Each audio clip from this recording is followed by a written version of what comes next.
minggu ini dilaksanakan secara online ya. Minggu depan pertemuan terakhir sebelum UAS nanti dilaksanakan secara di kelas seperti biasa. Oke, jangan lupa juga ya ada tugas pra UAS yang nanti deadline-nya tanggal 10 Desember. Mata kuliah kita hari ini ada relevansinya ya dengan tugas-tugas di eh, tugas pra UAS itu ya. Jadi mohon diperhatikan dengan baik. Jadi apa yang kita bicarakan pada pertemuan kita hari ini adalah bagaimana membuat suatu dokumen perencanaan proyek yang komprehensif. Komprehensif berarti lengkap ya, semua aspek itu di cover semua. Mungkin secara sebagai mengingat bahwa di proyek itu ada 10 area pengetahuan dan kita akan mencoba menyentuh semuanya ya. Nanti dokumen proyek komprehensifnya itu disebut dengan project management plan ya, project management plan. Oke. Jadi sebagai pengingat, suatu proyek itu dibatasi oleh 3 kekangan atau 3 constraint yang penting ya. 3 constraint yang penting yaitu ruang lingkup, scope, kemudian biaya, dan waktu. Jadi kalau Anda terlibat dalam suatu proyek, terutama kalau Anda manajer proyeknya, yang menjadi hal yang harus diwaspadai adalah bagaimana caranya supaya proyek saya itu secara ruang lingkup atau scope itu oke, terus kemudian biaya juga tidak membengkak, waktu juga tidak molor gitu. Jadi antara 3 ini harus sinkron semua ketika dan biasanya ketiga hal ini bertolak belakang ya biasanya. Jadi hal memang itu semacam semacam effort yang luar biasa memastikan ketiga-tiganya berjalan bersama-sama untuk mencapai suatu target ya. Targetnya apa ya supaya proyeknya berjalan dengan baik begitu. Mengingat kembali untuk sebuah manajemen proyek itu ada 10 area pengetahuan knowledge areas ya. Knowledge area yang besar di sini adalah Project Integration Management atau manajemen integrasi proyek yang mengintegrasikan ke 9 area pengetahuan lainnya ya, memastikan sinkron satu sama lain gitu ya. Terus kemudian yang 4 yang atas itu yang termasuk yang penting banget karena berkaitan dengan ketiga constraint atau kekangan yang kita bahas sebelumnya ya. Jadi bagaimana mengelola ruang lingkup, bagaimana mengelola waktu, bagaimana mengelola biaya, plus bagaimana mengelola kualitas. Terus kemudian yang bawah ada 5 area pengetahuan itu yang berhubungan dengan aspek-aspek yang lain yang tidak boleh kita juga abaikan, yaitu bagaimana kita mengelola sumber daya, bagaimana kita mengelola komunikasi, bagaimana kita mengelola risiko, pembelian dan juga manajemen dari stakeholder atau para pemangku kepentingannya. Jadi di sini eh, pada saat kita mengerjakan proyek berarti kita bertemu dengan para stakeholder atau pemangku kepentingan, semua pihak yang berkepentingan terhadap keberlangsungan proyek kita ya. Terus kemudian harapannya dengan memakai berbagai macam tool dan teknik dan juga berbagai macam pengetahuan lainnya, kita berhasil mendapatkan sukses proyek kita. Proyek sukses itu ya asal ketiga dimensi atau ketiga constraint itu terpenuhi semua. Secara scope juga oke, sesuai dengan apa yang diminta. Secara biaya juga sesuai dengan yang dianggarkan. Dan secara waktu juga sesuai dengan yang dialokasikan waktunya.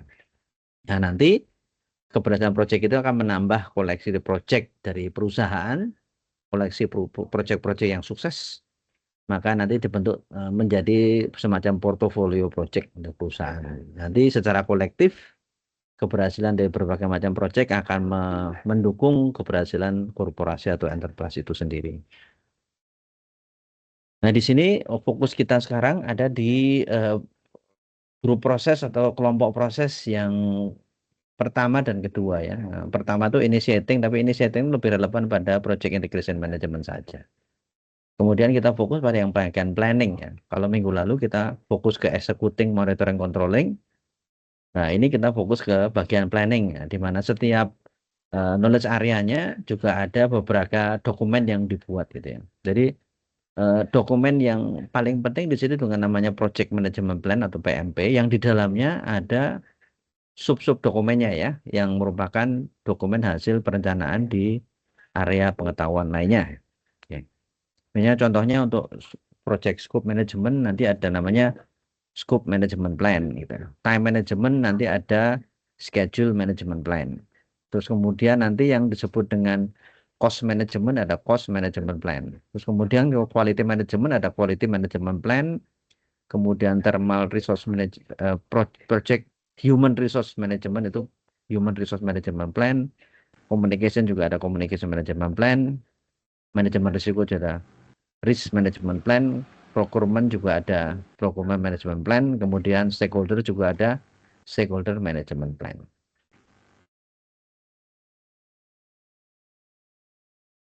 Oke, itu yang menjadi fokus kita ya.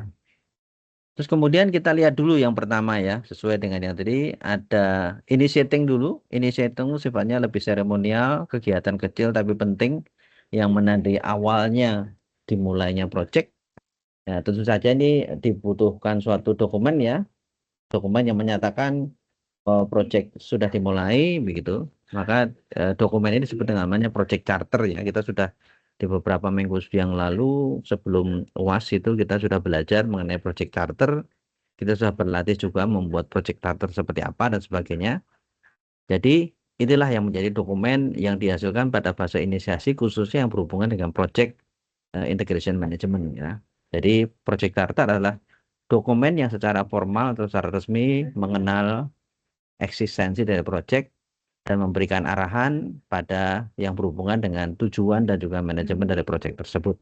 Nah, ini di semuanya yang namanya stakeholder pentingnya harus tanda tangan di sini menyatakan persetujuan pada project tersebut. Ya biasanya jadikan input dari project charter adalah ada namanya project statement of work, kemudian ini jadi masukan ya. Waktu kita membuat project charter kita harus mendapatkan SOW-nya itu ya, statement of work, SOW, statement of work dari projectnya itu seperti apa, kemudian business case-nya seperti apa, kasus-kasus bisnisnya, kemudian berbagai macam persetujuan dari berbagai macam pihak. Kemudian kita juga melihat berbagai macam faktor-faktor lingkungan dari korporasi di mana kita berada. Ingat kalau project itu kan pasti di dalam suatu organisasi yang resmi ya, bentuknya korporasi atau company gitu. Terus kemudian kita juga melihat aset yang dimiliki, tentu saja kita kan mau mengeksekusi project ya, tentu saja kita harus tahu kita tuh sebenarnya punya apa sih, aset apa yang kita miliki. Misalnya kita memiliki berbagai macam perencanaan yang sudah dimulai, berbagai macam kebijakan, prosedur, guideline, sistem informasi, sistem finansial, sistem manajemen, berbagai macam pelajaran di proyek di masa lalu dan juga informasi-informasi historis lainnya yang menjadi bahan pertimbangan kita membuat proyek charter yang baik ya. Nah, contohnya seperti ini. Jadi di sini ada contoh proyek charter, nanti mungkin 1 sampai 2 halaman saja. Di sini ada penyataan, pendekatannya seperti apa, kemudian semua stakeholdernya dan perannya apa saja, termasuk kontak informationnya, kemudian tanda tangan semua pihak yang ada di sini, kemudian juga ada komentar kalau memang diperlukan ya, dan seterusnya ya. Jadi ini menjadi suatu traktat atau charter dari suatu proyek yang menandakan proyek itu dimulai. Terus kemudian barulah kita masuk ke tahap kedua, yaitu tahap perencanaan dari project planningnya. Nah, di project planning ini kita membuat satu dokumen namanya PMP atau Project Management Plan. Ingat ya, PMP ada macam-macam ya. Kalau sertifikasinya juga ada PMP, Project Management Profesional. Kalau di sini, kalau dokumen perencanaan disebut PMP juga namanya Project Management Plan. Jadi, Project Management Plan atau PMP adalah dokumen yang digunakan untuk mengkoordinasi segala macam perencanaan dokumen dan membantu dalam pelaksanaan eksekusi maupun pengendalian dari proyek tersebut. Jadi isinya adalah dokumen perencanaan untuk semua area pengetahuan yang diketahui begitu ya. Jadi di dalam dokumen ini, dokumen perencanaan ini ada sub-subnya. Nah, sub-subnya adalah bagaimana perencanaan di area-area pengetahuan lainnya. Baik scope, time, cost, quality, human resource, communication, procurement, risk, terus kemudian stakeholder dan sebagainya yang totalnya ada 9 gitu. Ini elemen-elemen yang biasanya ada dalam project management plan. semacam ada introduction atau overview, pendahuluan lah ya. Kemudian ada semacam deskripsi bagaimana proyek itu diorganisir nanti seperti apa.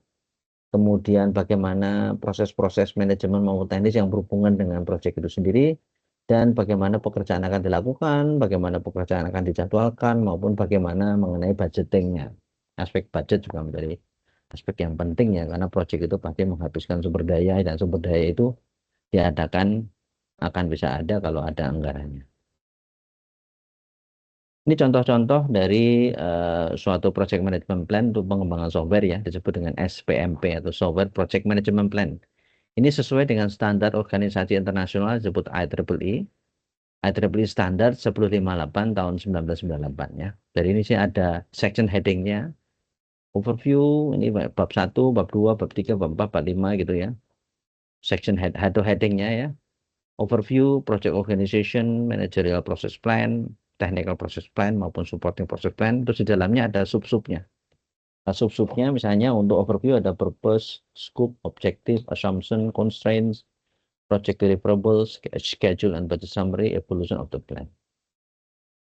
Untuk project organization ada external interfaces, internal structure, roles and responsibility dan sebagainya. Untuk managerial process plan, jadi proses-proses perencanaan manajerialnya. Jadi manajerial itu lebih ke arah bagaimana ke atas ya, ke induk organisasi.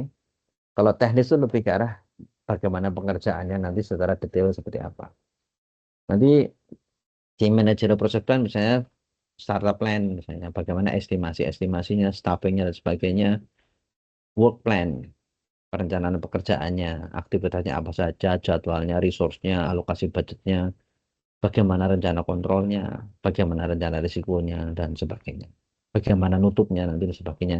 Kalau technical lebih ke arah proses-proses teknis soal pengerjaannya ya. Kita menggunakan metode apa, menggunakan perangkat apa, mau teknik apa, rencana infrastrukturnya, bagaimana nanti accept dan sebagainya. Nanti baru ada berbagai macam proses-proses pendukung lainnya, misalnya manajemen konfigurasi seperti apa, verifikasi dan validasi, rencana dokumentasinya kayak gimana, penjaminan mutunya seperti apa, bagian yang mereview dan mengaudit, kalau ada permasalahan bagaimana resolusinya. Kalau ternyata ada sebagian pekerjaan harus disubkontrakkan, itu bagaimana rencana dan juga rencana-rencana improvement lainnya. Jadi ini bisa bisa aja diisi semua kalau proyek yang cukup besar, tapi bisa aja ya tetap singkat gitu ya, atau mungkin malah dianggap tidak ada, tidak diisi juga nggak apa-apa kalau memang sifatnya proyeknya kecil gitu. Oke, kita masuk yang pertama ya, yang kita fokus pada tiga kekangan utama atau tiga dimensi utama dari proyek yaitu scope dulu ya. Jadi yang pertama kita merencanakan bagaimana kita memanage scope. Kita bisa menggunakan berbagai macam pendekatan ya. Di sini kita bisa menggunakan pendekatan ahli, expert judgment, misalnya bertanya pada project manager yang lebih senior atau tim yang sudah pernah mengerjakan pekerjaan mirip sebelumnya, atau meng-hire konsultan atau benchmark dan sebagainya itu ya. Terus kemudian menggunakan berbagai macam meetings. Nah, di sini akan mengeluarkan dua dokumen utama, pengeluaran utama ya, namanya Scope Management Plan yang menjadi bagian dari Project Management Plan, dan juga Requirement Management Plan. Bentar, saya minum dulu.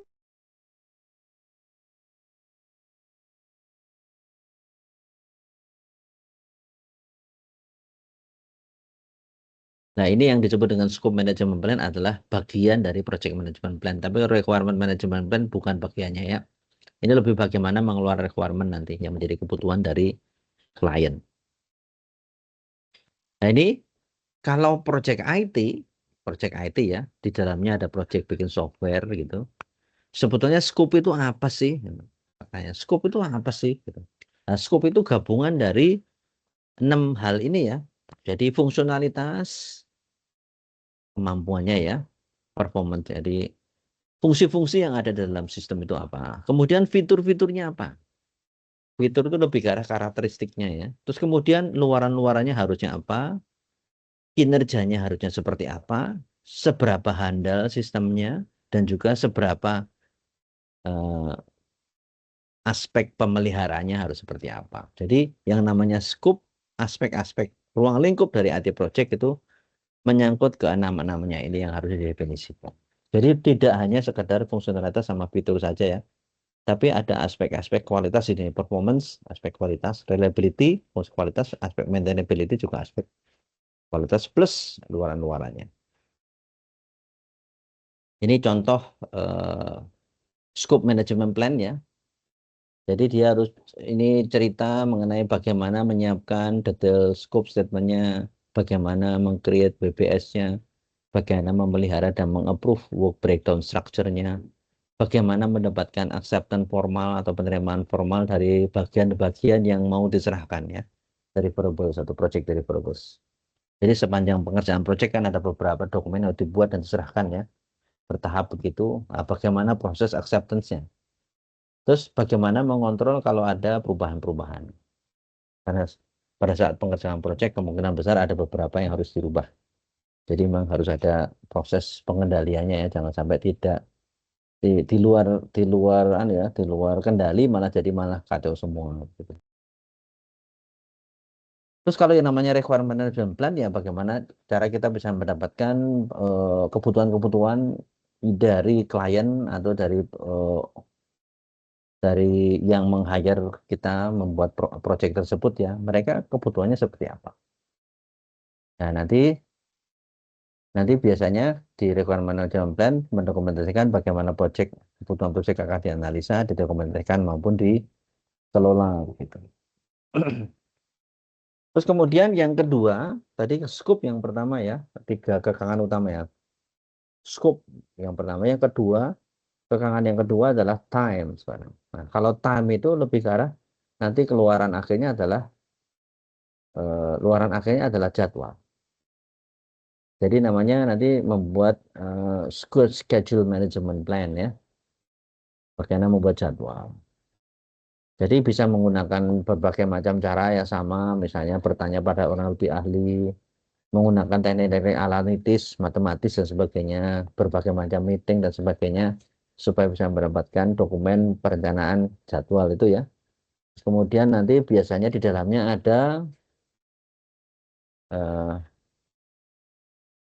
model yang mau dipakai seperti apa, mungkin pakai Agile, pakai waterfall dan sebagainya, bagaimana metodologi penjadwalannya, tingkat akurasinya dan unit pengukurannya seperti apa, apakah dihitung per minggu atau dihitung per hari dan sebagainya, atau per bulan, threshold-threshold yang berhubungan dengan kontrol pengendalian ya, kemudian aturan-aturan bagaimana kita mengukur performance, format dan laporan maupun deskripsi proses-prosesnya tersebut. Ini contohnya hasil akhirnya nanti berupa jadwal yang namakan Gantt chart. Nah, Gantt chart itu nanti ada jadwal besarnya, item besar seperti ini, item besar. Kemudian sub-subnya nanti bisa berupa milestone, berupa diamond seperti ini, bisa berupa task. Misalnya nanti ada hubungan antara satu dengan yang lain ya. Ada namanya finish to start, start to finish dan sebagainya. Yang menandakan dependensi antara satu tugas dengan tugas yang lainnya. Itu ya. Jadi nanti ada dependensinya, panah itu dependensi berarti misalnya ya finish to task berarti ini harus finish dulu sebelum tugas yang lain mulai. Finish to finish berarti suatu tugas harus selesai dulu sebelum yang lainnya harus bisa selesai dan sebagainya macam-macam. Pendekatannya macam-macam ya. Nah, ini masing-masing adalah apa yang ditentukan pada saat di work breakdown structure yang bisa sampai level 3, level 4 dan sebagainya sampai nggak bisa dipecah lagi. Ini yang diamond-diamond namanya milestone, kegiatan kecil mungkin membutuhkan 0 hari tetapi penting sebagai penanda sampai di progres di mana pengerjaan proyek kita. Oke, terus yang ketiga tadi ada scope, time, kemudian cost sekarang. Nah, cost juga bukan perkara yang mudah ya. Budget itu kalau tidak dikontrol benar nanti malah meledak ya budgetnya ya, membengkak budgetnya. Kalau membengkak siapa yang nanggung gitu. Jadi kita bisa menggunakan berbagai macam pendekatan juga sama tanya yang lebih ahli, kemudian menggunakan pendekatan analitis lainnya maupun meeting-meeting ya, supaya kita bisa membuat namanya cost management plan. Nah, nanti di dalam cost management plan ada tingkat akurasinya, misalnya apakah kita mau pakai satuan rupiah atau ratusan ribu atau ribuan atau pakai dolar saja dan sebagainya. Unit unit ukurannya apa? terus kemudian prosedur-prosedurnya, kontrol threshold-nya, aturan dalam mengukur kinerjanya, format laporan maupun deskripsi proses dan sebagainya. Oke, itu ya.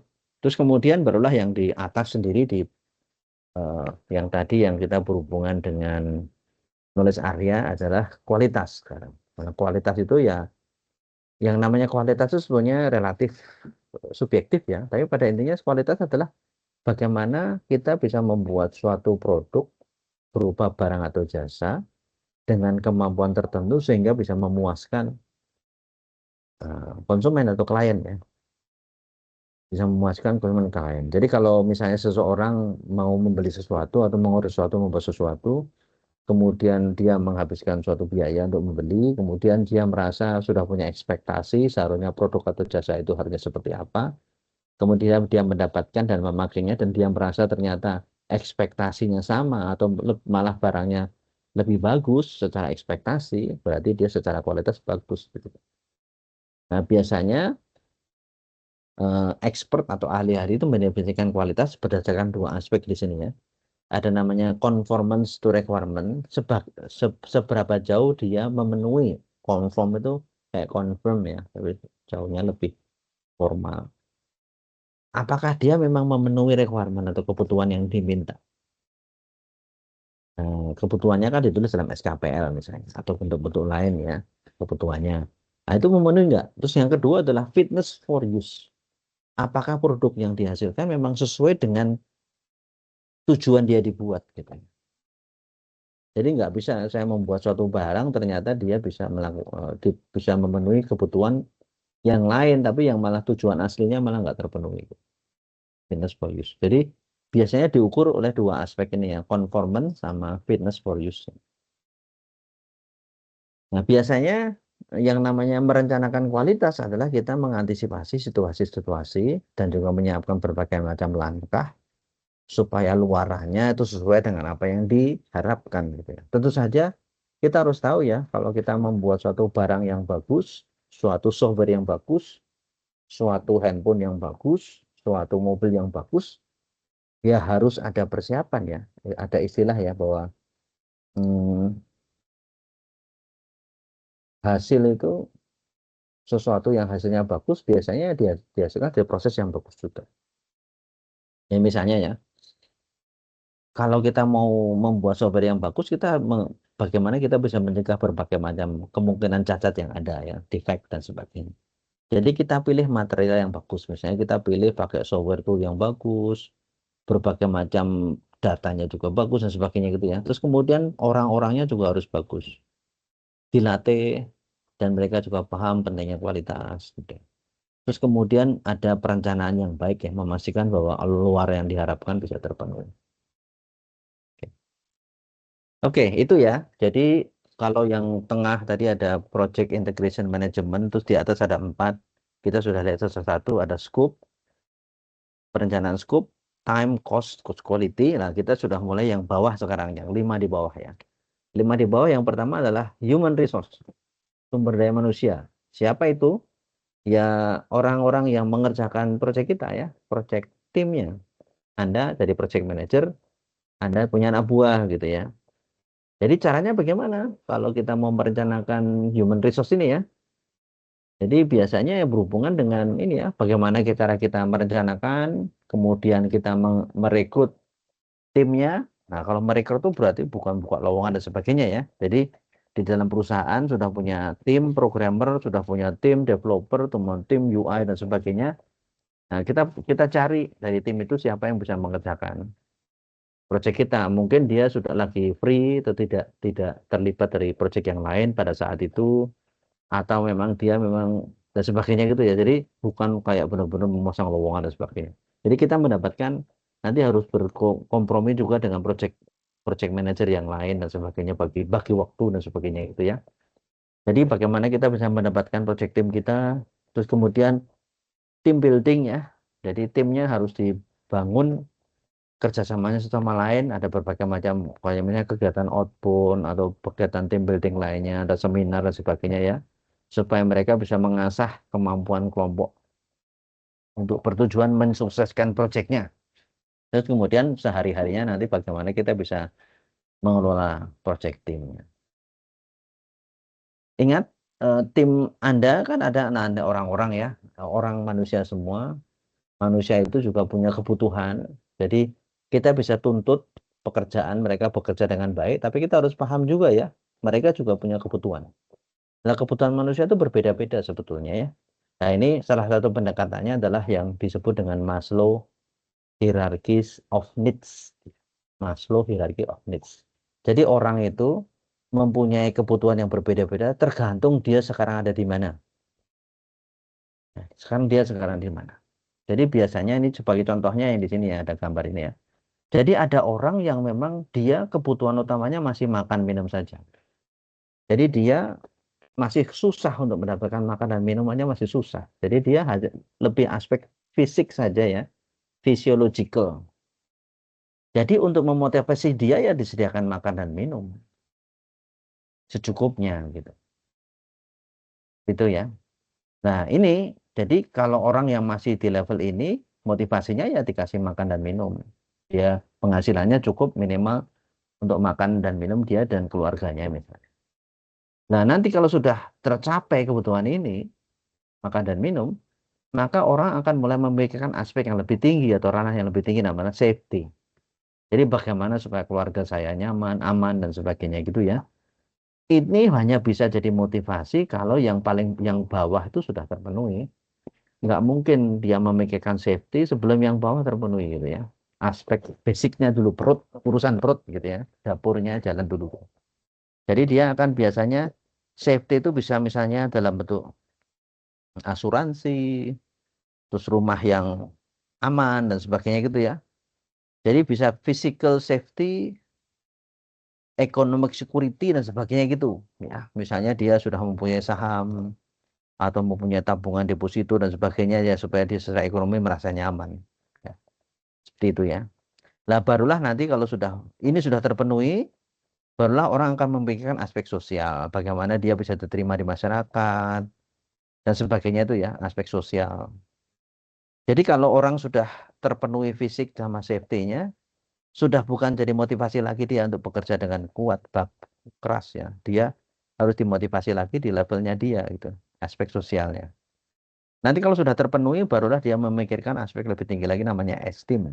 Nanti bagaimana dia prestis ya. Maka orang akan cenderung membeli mobil yang mewah gitu, mobilnya bagus, rumahnya megah dan sebagainya ya. Terus dia punya gelar yang banyak sekali ya.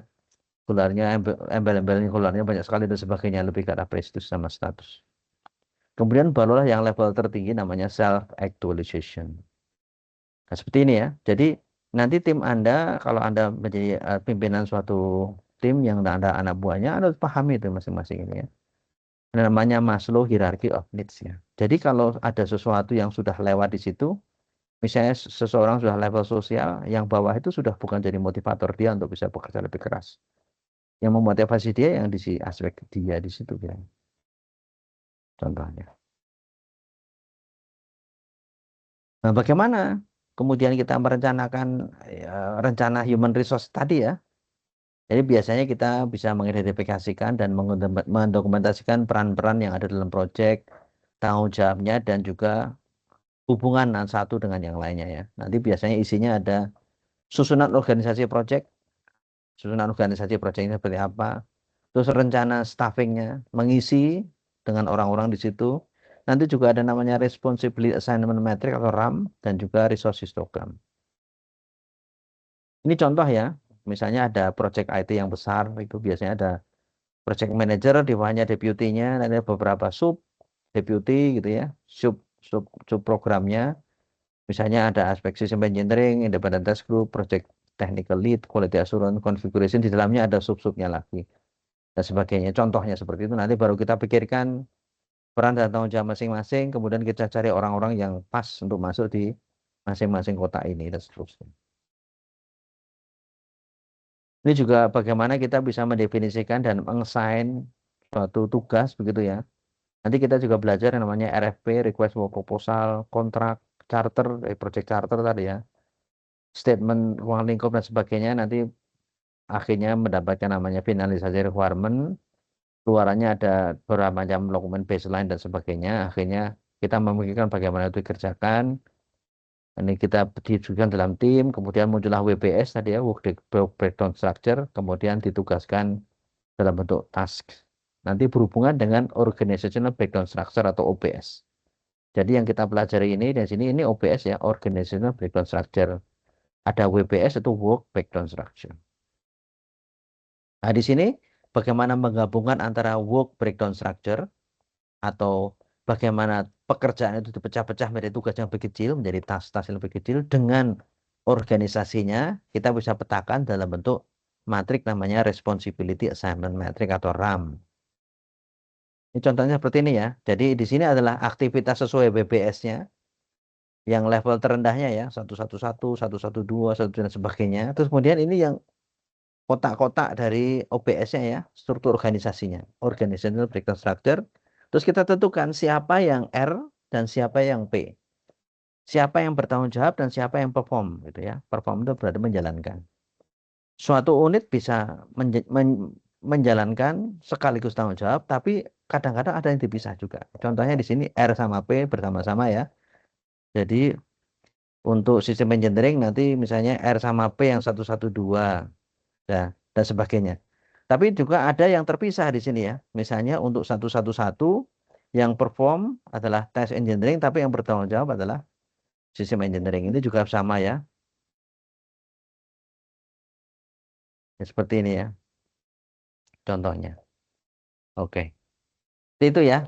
Ini yang namanya responsible assignment matrix.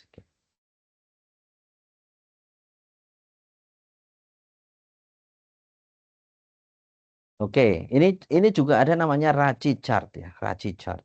RACI itu berarti ada tugas-tugas yang apa yang dilakukan, kemudian ada siapa yang melakukannya, kemudian nanti ditentukan siapa yang R, siapa yang A, siapa yang C, siapa yang I gitu ya. Kalau R itu berarti responsible, responsible gitu ya. Siapa yang bertanggung jawab? Kalau accountable itu siapa yang penanggung jawabnya gitu. Terus kemudian ada consultation, kita berkonsultasi pada siapa, siapa yang inform berarti yang harus diinformasikan ke siapa. Jadi ada berbagai macam tugas nanti bisa bagi tugas ya. Antara grup A, B, dan C, ada yang accountable, ada yang responsible, ada yang consultation, ada yang inform dan sebagainya.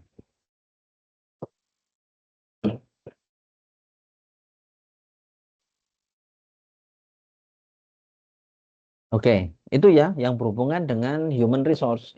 Nanti kita lihat di belakang mungkin ada sedikit terpisah nanti yang kita melihat histogram dan sebagainya. Terus kemudian kita masuk yang kedua yang bagian bawah adalah manajemen komunikasi. Namanya nanti orang-orang itu berkomunikasi setiap harinya mengerjakan proyek harus diatur ya bagaimana komunikasi satu sama lain ya. Ini berhubungan dengan human resource. Kalau human resource lebih ke arah peran dan tanggung jawab gitu ya. Peran dan tugasnya. Kalau komunikasi nanti sehari-harinya seperti apa nih? Jalur komunikasinya, nanti bentuk-bentuk model komunikasi dan sebagainya yang kita sudah pelajari juga di beberapa minggu sebelumnya ya. Jadi nanti komunikasi ini bisa hanya dokumen nyambung saja ke project management plan atau bisa jadi kalau proyeknya besar mungkin jadi dokumen terpisah. Ini contoh-contoh isi dari communication management plan ya. Jadi ada stakeholder communication requirement, information to be communicated including format, content, and level of detail, who will receive the information and who will produce it, suggested method or technology for conveying the information, frequency of communication, escalation procedure or resolving issues, revision procedure or updating communication management plan, dan glossary atau daftar istilah. Ini contoh ya, yang berhubungan dengan komunikasi sesuai dengan stakeholdernya. Jadi stakeholdernya siapa saja, kemudian siapa PIC-nya, kemudian dokumennya dia butuh apa, laporannya, format yang diinginkan seperti apa, dan kapan. Ini harus diperhatikan oleh project manager ya. Laporan-laporan seperti ini sesuai dengan bentuknya, ke siapa, PIC-nya siapa, stakeholder itu, dan seperti apa pengirimannya. Jadi contohnya yang berhubungan dengan project communication. Terus berikutnya project risk. Ya, kita sudah belajar kemarin dua minggu ya berhubungan dengan risiko karena memang cukup penting ya yang berhubungan dengan risiko ya. Jadi nanti namanya risk management plan. Jadi kalau risk management plan itu biasanya ada rencana bagaimana kita mengelola risiko tergantung level detail yang diinginkan seperti apa. Ini contoh-contoh bagaimana kita merespon risiko ya. Ada namanya contingency plan. Kita sudah belajar sebelumnya nih ya. Jadi rencana cadangan ya. Terus fallback plan kalau gagal total atau tidak antisipasi ada fallback-nya. Kemudian ada contingency reserve atau allowances. Nanti berapa kayak ada biaya tak terduga. Terus ada namanya manajemen reserve. Itu biaya tak terduga tapi dialokasikan oleh organisasi di atas project. Gitu. Oke. Nah, nanti hasil hasil akhir dari identifikasi risiko nanti namanya risk register. Kita juga kemarin latihan ya membuat risk register seperti apa. Contohnya ya kayak gini ya. Ada nomornya, ada rankingnya, nama risikonya, deskripsinya, kategorinya, root cause-nya atau akar masalahnya, triggernya seperti apa, potential response, risk owner, probability, impact maupun status sekarang seperti apa.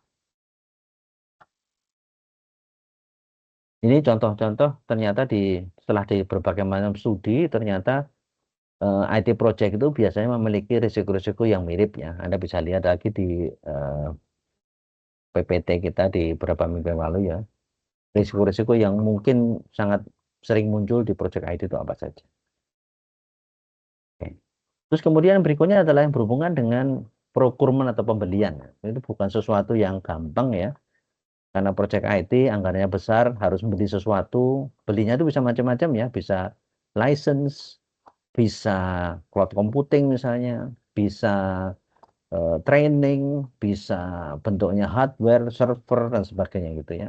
Printer, dan bahkan sampai kecil semacam ATK gitu.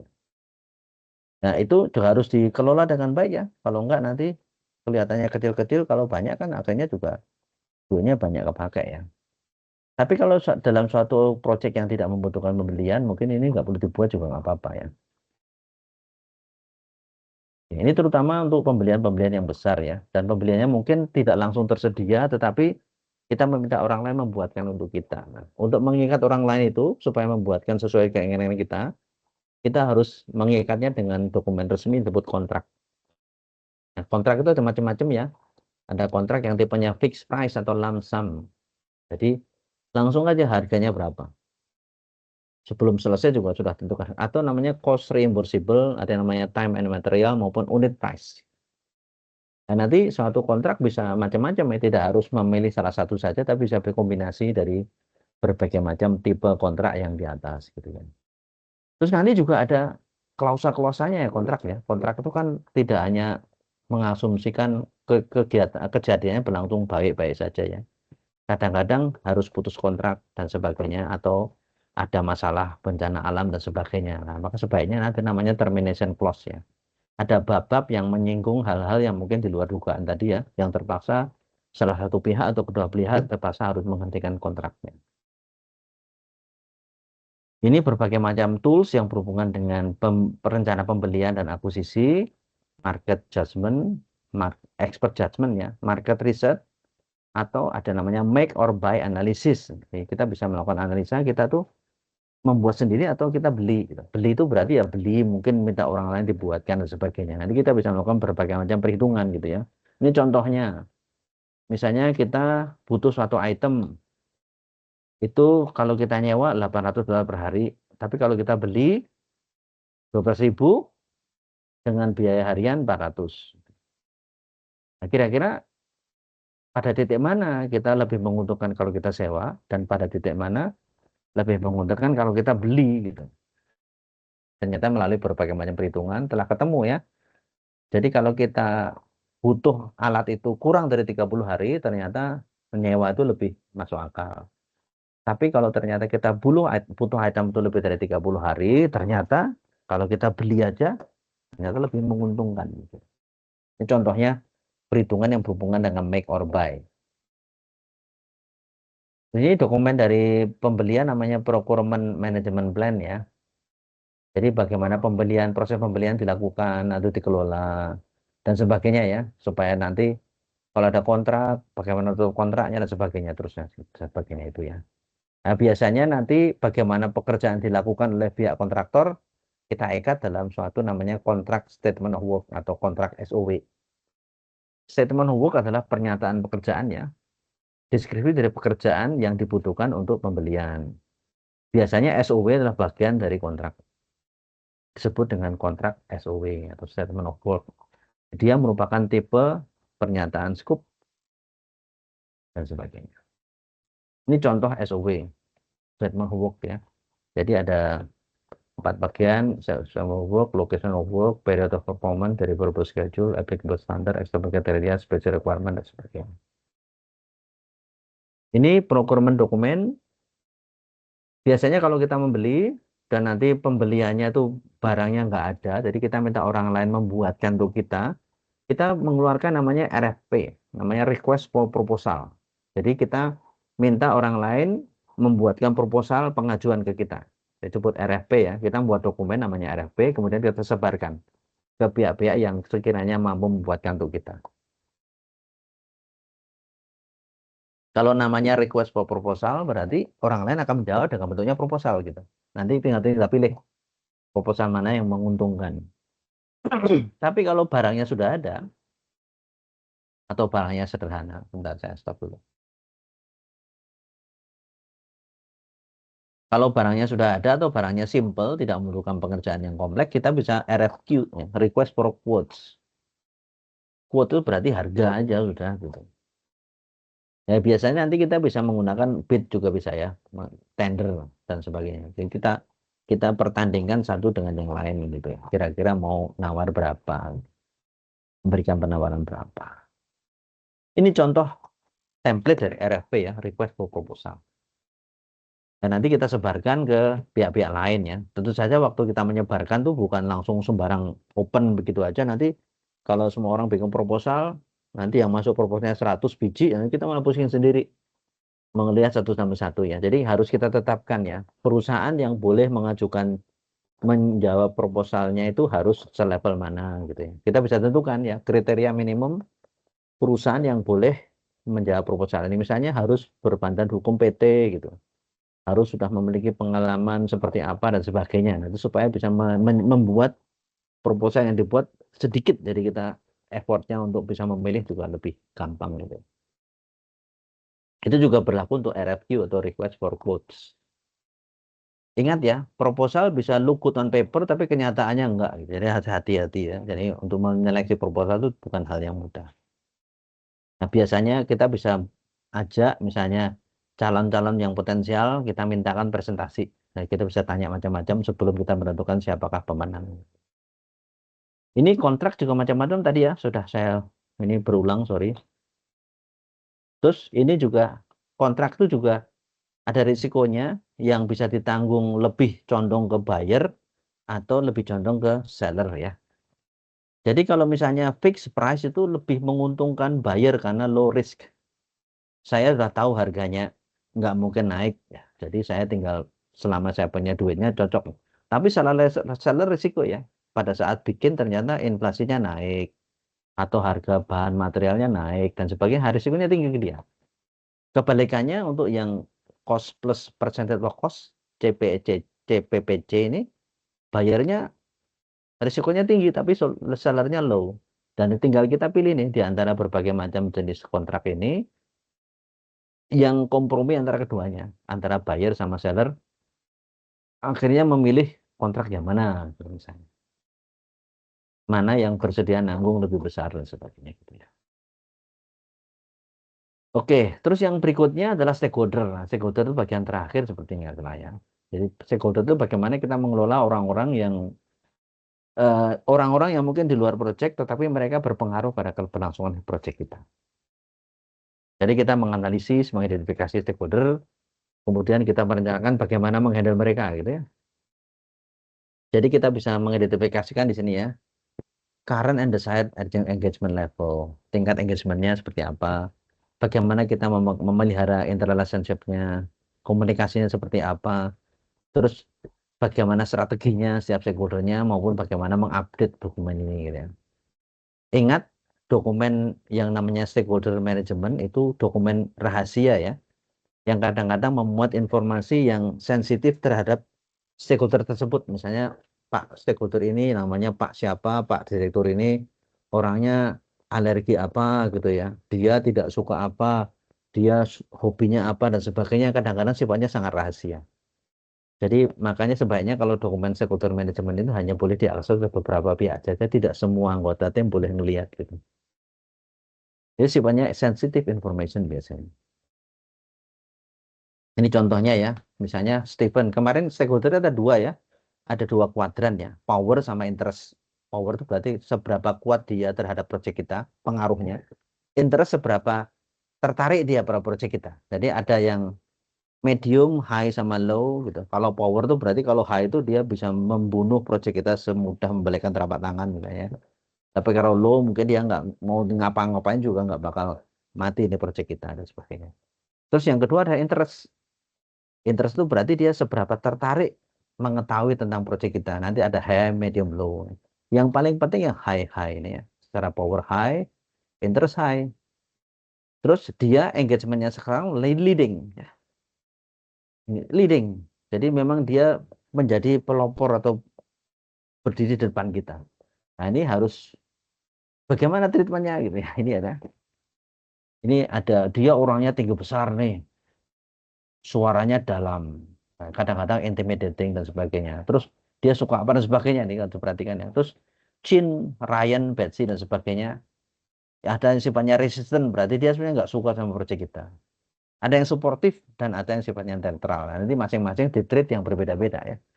Dan dokumen ini, informasi ini kadang-kadang sangat rahasia, sangat sensitif sehingga tidak semua orang boleh ngelihat gitu. Nah, ini ya, sensitive information tadi ya. Oke. Jadi yang berhubungan dengan kualitas siapa yang sebenarnya bertanggung jawab pada kualitas proyeknya ya semua orang. Semua orang dalam proyek harus bertanggung jawab pada kualitas di proyeknya, dibantu oleh top manajemen yang memastikan bahwa kultur mutunya di nah, ya. Ini yang hubungan resource planning, tadi human resource kemarin tadi sudah ya. Terus kemudian contoh ini struktur organisasi tadi sudah. Terus ini yang tim struktur organisasi, kemudian ada namanya RAM tadi ya, Responsibility Assignment Matrix untuk bisa membedakan. Terus kemudian ini juga namanya resource histogram yang melihat tingkat load dari orang-orang sepanjang pengerjaan proyek gitu ya. Jadi nanti mungkin Januari Februari nggak begitu banyak, begitu Maret, April, Juni banyak ternyata dan sebagainya. Nanti kita bisa melakukan berbagai macam tindakan supaya loadnya nggak begitu banyak untuk semua orang dan sebagainya gitu. Jadi kita bisa mengambil resource membuat semacam resource histogram ya, sesuai dengan jadwalnya masing-masing. Jadi misalnya ya, yang tadinya technical writer dia memang baru bekerja bulan April sesuai jadwalnya memang dan sebagainya. Oke, demikian yang bisa saya ceritakan yang berhubungan dengan topik kita minggu ini, yaitu tentang bagaimana membuat perencanaan proyek yang baik gitu ya. Dokumen proyek komprehensif disebut dengan project management plan gitu. Jadi silahkan dipelajari dengan seksama eh, apa yang menjadi materi kita hari ini yang mungkin berhubungan dengan tugas Anda ya. Mungkin sedikit koreksi saya sampaikan dulu mengenai tugas prakwasnya. Saya buka dulu ya. Saya share di tugas prawasnya ada sedikit koreksi.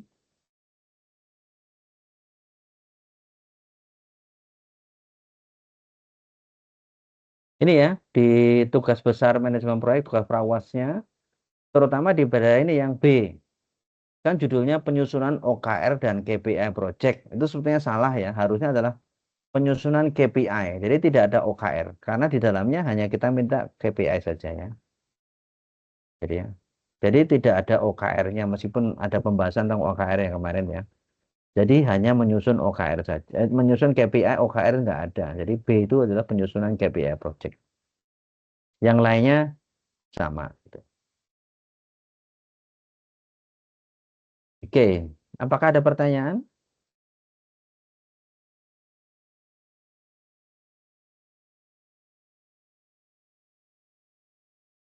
Oke, saya matikan dulu aja ya recordingnya.